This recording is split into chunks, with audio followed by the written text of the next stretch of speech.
Hello guys, welcome to my channel Deepa education जे। आज मैं आपको इतिहास में एक दूसरा टॉपिक सामाजिक सुधार अधिनियम के बारे में बताऊंगी। यद्यपि यह अधिनियम पढ़ाने से पहले मैं आपको बताना चाहती हूँ कि इन नियमों की या इन अधिनियम या सामाजिक सुधार की आवश्यकता क्यों पड़ी। तो यद्यपि हम ये जानते हैं कि ऋग्वैदिक कालीन समाज जो था वो जन्म आधारित नहीं बल्कि कर्म प्रधान था। अर्थात उस समय व्यक्तियों में कर्म की प्रधानता को विशेष महत्व दिया जाता था। व्यक्ति कार्य में कुशल होते थे और समाज में इतनी अतिरिक्त कोई बुराइयां नहीं थी, क्योंकि कार्य जन्म आधारित नहीं था बल्कि कर्म प्रधान था। लेकिन ऋग्वैदिक के बाद जब उत्तर वैदिक काल आया तो यही व्यवस्था बिल्कुल विपरीत हो गई और यह व्यवस्था जो पहले कर्म पर आधारित थी तो कर्म को अब इसमें मान्यता न देते हुए जन्म आधारित हो गई। साथ ही साथ वर्ण व्यवस्था, जात व्यवस्था भी उत्पन्न हो गई और इस वर्ण व्यवस्था ने महिलाओं, समाज में व्याप्त अन्य पुरुषों की भी बहुत ही स्थिति खराब कर दी। ऐसी स्थिति में भारतीय शासकों द्वारा सामाजिक सुधारकों द्वारा बहुत से प्रयास किए गए इन सामाजिक कुरीतियों को दूर करने के लिए, परंतु इन कुरीतियों को न दूर कर पाया गया। क्योंकि अधिनियम, कानून, एक्ट बनाने का अधिकार इन्हें नहीं था। यद्यपि इसके लिए कई कानून भी का गठन करने के लिए बहुत से सुझाव, प्रस्ताव दिए गए, परंतु ये प्रस्ताव सिर्फ कागज मात्र पर ही रह गए। ऐसे में गवर्नर जनरल को अधिनियम बनाने की ज़रूरत थी और गवर्नर जनरल द्वारा ही अधिनियम बनाए जा सकते थे। इसलिए इन कुरीतियों पर गवर्नर जनरल का ध्यान देना भी अति आवश्यक था। अतः अब ऐसे में गवर्नर जनरल कौन सी कुरीतियों पर विशेष ध्यान दे रहे हैं, क्योंकि समाज में व्याप्त इतनी ज़्यादा बुराइयां थी कि सभी को ध्यान देना संभव नहीं था। परंतु कुछ बुराइयां ऐसी थीं जिन पर पाबंदी लगाना, जिनको प्रतिबंधित करना बहुत ही ज़्यादा आवश्यक हो गया था। तो हम सबसे पहले स्टार्ट करते हैं शिशु वध प्रतिबंध से। तो शिशु वध प्रतिबंध 1798 से 1805 में जाके लगा और इसे प्रतिबंधित करने वाले गवर्नर जनरल थे लॉर्ड वेलेजली। मैं यहाँ पर बताना चाहती हूँ कि लॉर्ड वेलेजली द्वारा शिशु वध प्रतिबंध लगाया था। यह तत्कालीन समय की इतनी ज़्यादा यह बुराई थी कि इसमें यह प्रतिबंध इसलिए और भी ज़्यादा आवश्यक हो गया। क्योंकि इसमें यह लिंग आधारित हो गया। कन्या के जन्म लेते ही उसे मार दिया जाता था। अतः ऐसी स्थिति में महिलाओं की स्थिति भी खराब थी और महिलाओं की स्थिति दिन प्रतिदिन खराब होती ही जा रही थी। अतः ऐसे पर एक अधिनियम का बनना बहुत ही ज़्यादा आवश्यक हो गया था। अब हम दूसरे प्रतिबंध की बात करें तो वह था सती प्रथा प्रतिबंध। यह प्रतिबंध था, यह तत्कालीन समाज की ऐसी बुराई थी जिसमें पति की मृत्यु हो जाने पर उसी चिता में स्त्री को सती हो जाना था। बहुत सी महिलाएं इससे भुक्तभोगी हो चुकी थीं और कुछ महिलाएं बिल्कुल इस प्रथा के बिल्कुल विपरीत थी। बहुत महिलाओं ने इनका विरोध भी किया था। इसमें सामाजिक सुधारकों में राजा राम मोहन राय ने भी सती प्रथा को प्रतिबंधित करने के लिए बहुत से कार्य किए, बहुत से सहयोग किया, परंतु यह प्रतिबंध नहीं लग सका।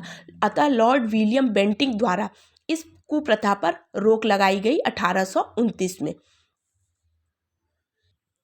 तीसरे प्रथा पर बात करें तो वह थी दास प्रथा।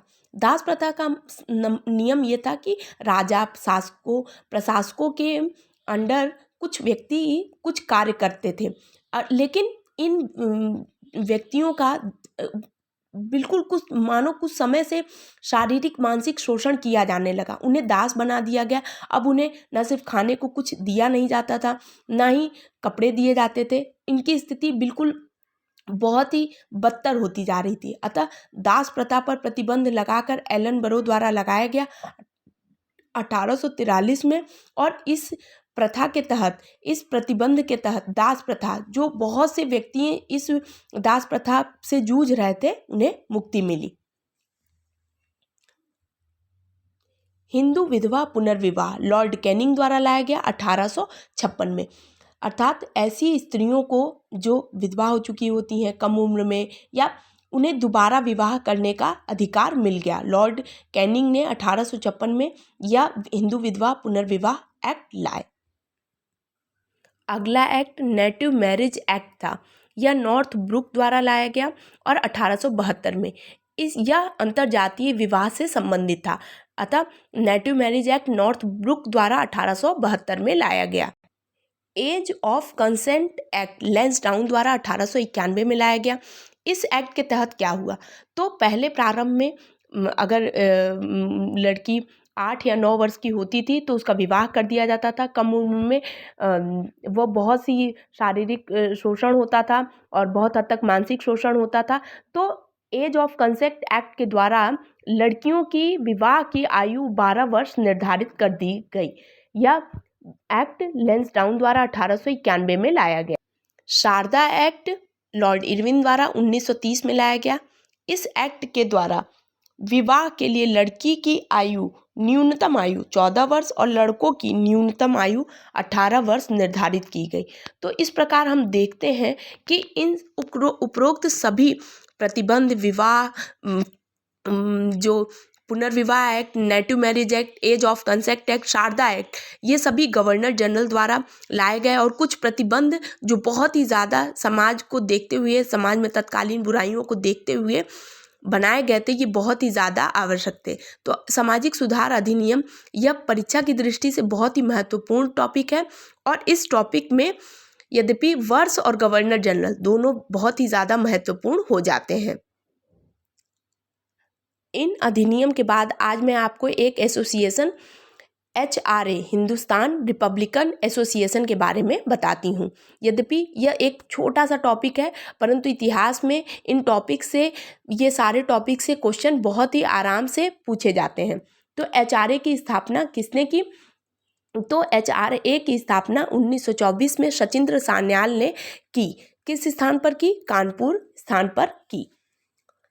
काकोरी कांड क्या था, तो 9 अगस्त 1925 को सहारनपुर से लखनऊ की ओर जा रही 8 डाउन ट्रेन को रेल विभाग का खजाना काकोरी नामक स्थान पर लूट लिया गया।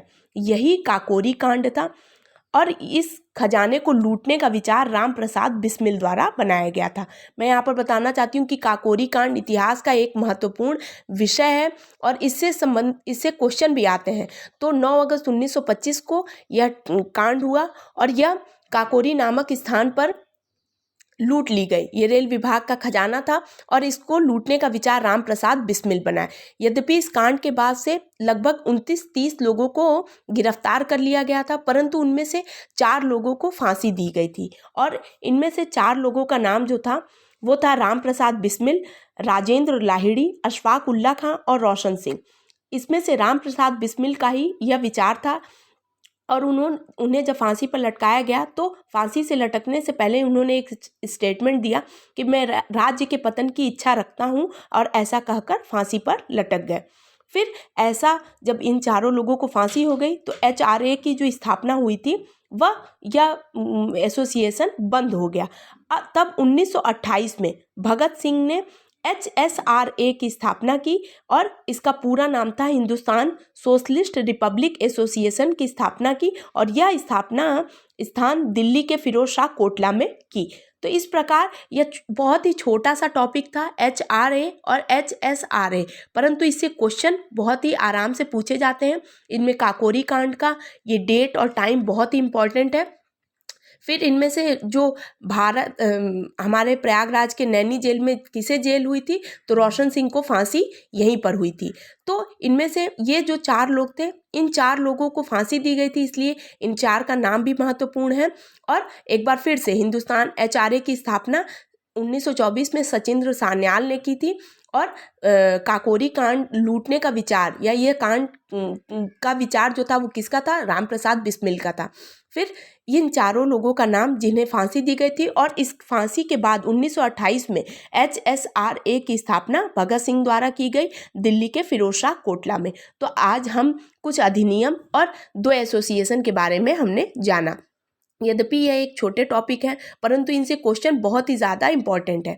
एक बार मैं फिर बताना चाहती हूँ कि इतिहास के ये जितने भी स्रोत हैं, जितने भी मौजूदा तथ्य हैं, इनको हम अगर समझकर समझने का प्रयास करें तो हमें ये बहुत समय तक हमें ये याद भी रहेंगे, परंतु हम इतिहास को कभी भी रट कर नहीं कर सकते।